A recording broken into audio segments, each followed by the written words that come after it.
Dear friends, I want to wish you a Shabbat Shalom on a special Shabbat when we'll be finishing the second book of the Torah, Exodus, Shemos, with the final two portions, Vayakhel-Pekudei, which are also the last two portions of the five that talk about the Mishkan, God's command to build a sanctuary, which is at the center of Judaism and Jewish life. The Shabbat that we also welcome in the month of Nisan, the month of miracles.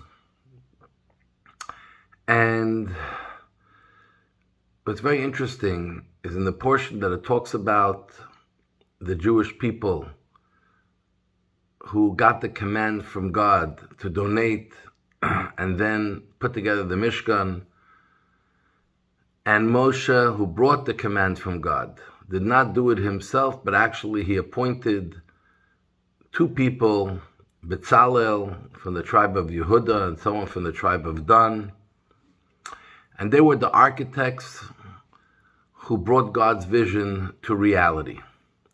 And what's interesting is that there's a word that's used a few times, which is not so natural as we would think.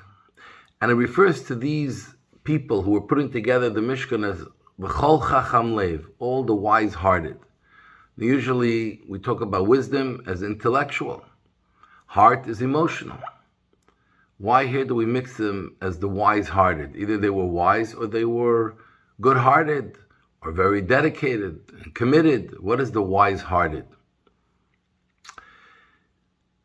And there's a story told over that happened with the Rebbe Rashab, the fifth Lubavitcher Rebbe, who passed away in 1920. And in the year 1902 or 03, he visited Vienna for several months. It was a very difficult time for Jews. Things were really tough from the Tsar's government, the oppression. The Jews who represented the Enlightenment, who were trying to fight religious Judaism, were quite strong. There was a lot of issues, a lot of problems that were going on. It was a very difficult time.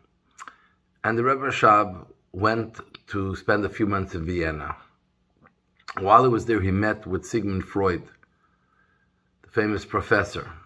And in one of their meetings, Freud asked Rebbe Rashab about his occupation and what he does, and he said he teaches Hasidic philosophy and teaches people how to live life according to the Torah and how your mind should guide your heart.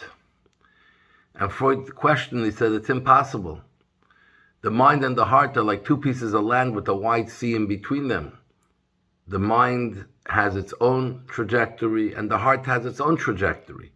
How can one communicate with another and let alone control the other?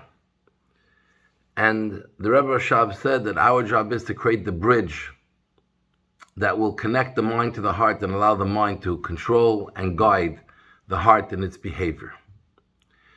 And the truth is that this is what the project of the Mishkan was all about.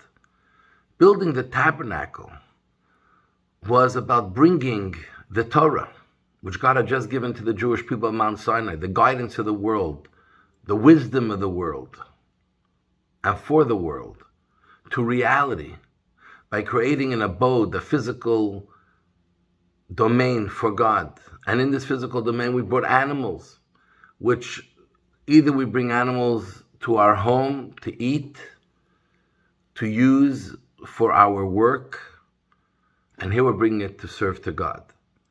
So the idea was that to bring God into our real life, to connect the mind, the guidance of Torah with our life as we live every day, representing the heart and who we are and what we are in our lives. And this is the purpose of the Mishkan. And this is why it says the wise-hearted, because there is a world of intellect, but that world can remain disconnected from the heart. You can know all the right things, but it doesn't move you one bit to behave better and to refine your character. You can have a tremendous, powerful heart and characteristics.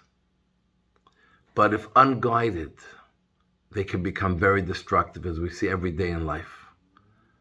The truth is we have to marry the mind and the heart to become wise-hearted. So I want to wish that we should all succeed in being wise-hearted, that our wisdom should be invested in our emotions and guide them, our character, to live according to the way God had created us, so we can live to our fullest potential, and our true character can be polished and accomplished everything we are meant to accomplish in the most beautiful, wholesome, satisfactory way that brings happiness and joy. So I want to wish you chazak, chazak, v'nitz chazek, should be strong and be strengthened. And may you be wise-hearted in all areas of your life, especially as you get ready for the Passover holiday. God bless you. We love you all. Candlelighting time in Montreal, 6:44 p.m.